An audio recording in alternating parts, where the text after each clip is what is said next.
প্রিয় দেশবাসী, আসসালামু আলাইকুম। আমাদের খাদার বাড়ি, এটা বলে বালুচান্দা, তিন গাঙ্গের মোড়। আপনারা দেখতে পাচ্ছেন যে ভাঙ্গাটা ভাঙছে, এখন পানি হুর হুর করে বাইরে গেছে গা, রাস্তা আমরা দুইটা গেছে গা।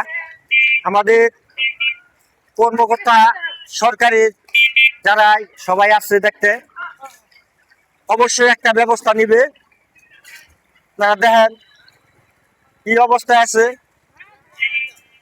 ভাই আসসালামু আলাইকুম। ওয়ালাইকুম আসসালাম ভাই। ভাই এইটা যে পাইপ দিছে, পাইপের কারণে যে এটা ভাঙলো, এটা কি ভালো হইলো না খারাপ হইলো? কাজটা খুব খারাপ হইতেছে, যাতায়াতের খুব সমস্যা হবো।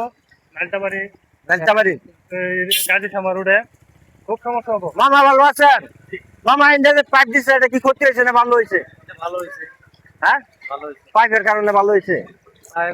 না, আরো ভালো করে কি করলে আরো না না, পাইপ বলতে গেলে আপনার ক্ষেত্রে থেকে পাইপ যে ডোয়াই দিছে, এটা পাইপের কারণে ভাঙলো কেন? তাহলে সরকারি ভাবে কেন লাগিয়া? এটা কি দেওয়ার নিয়ম আছে? হ্যাঁ, ধন্যবাদ।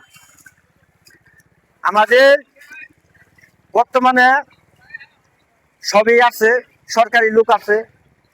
আপনারা দেখেন আমাদের যে পানিটা আসে, এই পানিটা সরাসরি আইসা এইভাবে কে জায়গায় পিঠা খায়। পানিটা পিঠা খাওয়ার কারণে এই অবস্থাটা হয়েছে। 3 ফুট রাস্তা যদি ওই ব্রিজ থেকে এই ব্রিজ পর্যন্ত যদি 3 ফুট রাস্তা যদি উঁচা করে দেওয়া হয়, তাহলে মোটামুটি রাস্তাটা ঠিক থাকবে। কারণ সেটা হলো বিশ্ব রোডের রাস্তা। কারণ এই দেওয়া শত শত গাড়ি মানুষ আনিগুনি করে যে মিলে অবস্থান আছে। তাই আমাদের বাংলাদেশ সরকারকে অনুরোধ করব যেন রাস্তাটা 3 ফুট উঁচা করে দেওয়া হয়। আমাদের নালিতাবাড়ির বিএনপি নেতৃবৃন্দ যারাই আছেন, আমাদের এই বালুচান্দা 3 রাস্তার মোড়ে দৃষ্টি দেওয়ার জন্য যেন অনুরোধ করা হলো। আমাদের সরকারি লোক যারাই আছেন, আমাদের বালুচান্দা খাদার বাড়ি বলে যে ব্রিজগুলা বর্তমানে বন্ধ আছে, সেটি যেন খুলে দেওয়ার একটা ব্যবস্থা করা হয়।